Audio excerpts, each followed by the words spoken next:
Hello dear students, welcome to iasindepth's YouTube videos. In this explainer video, we are going to talk about the difference between the expenditure charged upon the Consolidated Fund of India and the expenditure made from the Consolidated Fund of India. So straight to the video. As you can see in this particular slide, the source of this particular difference comes from Article 112 of the Indian Constitution. So Article 112 is talking about annual financial statement. And in Article 112, there are three important clauses. So the first clause reads thus: the President of India. You all know about the President of India. So our present president is Srimati Draupadi Murmu. She shall, in respect of every financial year. So a financial year starts from April 1 to March 31st. So we are talking, if we are talking about the financial year 2023-24, then it starts from April 1, 2023 to March 31, 2024. So all those receipts and expenditures of the government of India shall be laid before both the houses of the parliament. You all know the two houses of the parliament, that is Lok Sabha and Rajya Sabha. So the president shall lay before both the houses of the parliament, that is Lok Sabha and Rajya Sabha, a statement of the estimated receipts and expenditure of the government of India for that particular financial year. So in this part, so the part that we are referring to is part 5 of the Indian Constitution. So Article 112 is actually part of the part 5 of the Indian Constitution, and in this part it is referred to as the annual financial statement. So this statement is known as annual financial statement. And annual financial statement and budget, both these terms are same. But in the Constitution, nowhere in the Constitution the term budget is used. Instead, it is used annual financial statement. It is used as annual financial statement. So the term budget is actually a French term meaning a bag or wallet. So our previous finance minister was Dr. Pranab Mukherjee. He was also our president, former president. So during his times, we can see the use of, or during the previous or former finance ministers' times, we can see the use of leather bags to present the budget. So the budget document was in the leather bag, but after the new government came into existence, they have shifted or they changed the tradition and brought jute bag instead of leather bag. So it is an Indianized version of the leather bag. All right. So I hope Article 112 Clause 1 is clear for you. Now what about Article 112 Clause 2? So in Article 112 Clause 2, the topic of today's, that is the difference between expenditure charged upon the Consolidated Fund of India and expenditure made from the Consolidated Fund of India, is mentioned. So as per Article 113, expenditure charged upon the Consolidated Fund of India are non-votable. Non-votable in the Parliament. So it can be withdrawn. Monies out of the Consolidated Fund of India can be withdrawn if the head concerned is expenditure charged upon the Consolidated Fund of India, right?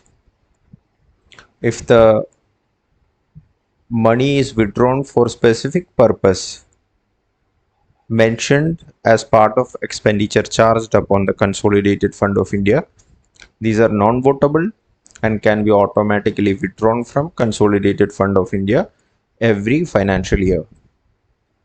But discussions can take place in the Parliament and demand for grant is made on the recommendation of the President of India. Now, on the other hand, if you're talking about expenditure made from the Consolidated Fund of India, these are votable in the Parliament. So, if you're going to withdraw monies out of the Consolidated Fund of India and the purpose for which you are withdrawing the monies out of the Consolidated Fund of India comes under the expenditure made from the Consolidated Fund of India, then it is votable, right? It is votable.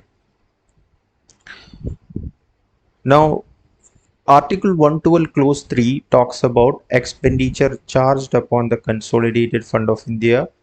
For what purposes expenditure charged upon the Consolidated Fund of India? So these are the purposes. The first one is for withdrawing for the purpose of giving emoluments and allowances of President and expenses relating to her office. The amount is withdrawn automatically and there is no need to vote in the Parliament. So our President is Draupadi Murmu, and salaries and allowances of the chairperson of Rajya Sabha. The Vice President of India is the ex officio chairperson of the Rajya Sabha. So you can see the Vice President here, Jagdeep Dhankar. So his salaries and allowances is also withdrawn from the Consolidated Fund of India and automatically withdrawn from the Consolidated Fund of India. So it is an expenditure charged upon the Consolidated Fund of India.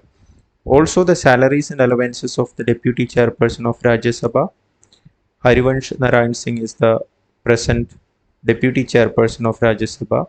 Also, the salaries and allowances of the Speaker of the Lok Sabha, Om Birla is the present Speaker of the Lok Sabha. Also, the salaries and allowances of the Deputy Speaker of the Lok Sabha, the last or the former Deputy Speaker of the Lok Sabha was M. Thambi Durai. He was the Member of Parliament from the AIADMK party in Tamil Nadu. So in present Lok Sabha, there is no post. The post is vacant. That is Deputy Speaker of the Lok Sabha. That particular post is vacant. So his salaries and allowances are also taken from Consolidated Fund of India, expenditure charged upon the Consolidated Fund of India. And also salaries, allowances and pensions of Supreme Court judges. The present Chief Justice of India is D.Y. Chandrachud. Also the pensions of judges of the High Court. Now you have to note one important point, that the salaries and allowances of judges of High Court, salaries and allowances are not withdrawn from the Consolidated Fund of India, but from the Consolidated Fund of the states concerned. But only the pensions of judges of High Court is withdrawn from the Consolidated Fund of India. On the other hand, if you're talking about Supreme Court judges, salaries, allowances and pensions, all these three are withdrawn from the Consolidated Fund of India. But when it comes to High Court judges, only the pension is withdrawn from the Consolidated Fund of India. Salaries and allowances are actually withdrawn from the Consolidated Fund of the states concerned. Also, cost of loans of the Government of India. So if the Government of India borrowed money from internal players or from internal market or from external market, they have to pay interest, right? So the interest amount is actually withdrawn from the Consolidated Fund of India. And also For sinking fund, the amount is withdrawn from Consolidated Fund of India. So sinking fund is a special fund set aside to pay off debt of the government of India, pay off a debt or a long-term borrowing such as bond. Redemption charges, these are foreclosure charges. If you're paying back all your debt early, then you have to pay a certain amount to the institution, financial institution concerned. So redemption charges are also withdrawn from the Consolidated Fund of India.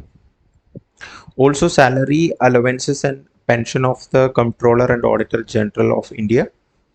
So this post is specifically for the purpose of independent verification of the accounts of the Government of India. So this post is headed by IAS officers, and all those officers below the rank of CNDG will be from Indian Audit and Account Service. So Girish Chandra Murmu is the present CNDG. He was the former Lieutenant Governor of the Union Territory of Jammu and Kashmir when the Union Territory came into being in 2019. Also, sums for any judgment, decree, or award of any court or tribunal is also withdrawn from the Consolidated Fund of India. These are automatically withdrawn from the Consolidated Fund of India. So, if a court verdict uh, has some kind of monetary element in it, then the money involved is actually withdrawn from the Consolidated Fund of India in order to pay the uh, you know in order to pay compensation for the victims or something like that. Also, any other expenditure declared by this constitution or by parliament by law to be so charged. So in future, if the parliament declares some expenses to be made from the Consolidated Fund of India, automatically withdrawn from the Consolidated Fund of India, it can be done, right? So I hope it's clear for you the difference between expenditure charged upon Consolidated Fund of India and expenditure made from the Consolidated Fund of India. So this is the end of the video. If you want more videos of this type, please comment below and also like as well as share this video. We are also offering a civil service course. You can access the same on this website iasindepth.com. Details are online course. This is an online course and there are 126 recorded lectures, test series with 2400 plus questions, class notes, 100 plus flashcards and previous year's question paper practice. Medium of instruction is English. So thank you all of you for joining. See you in next video.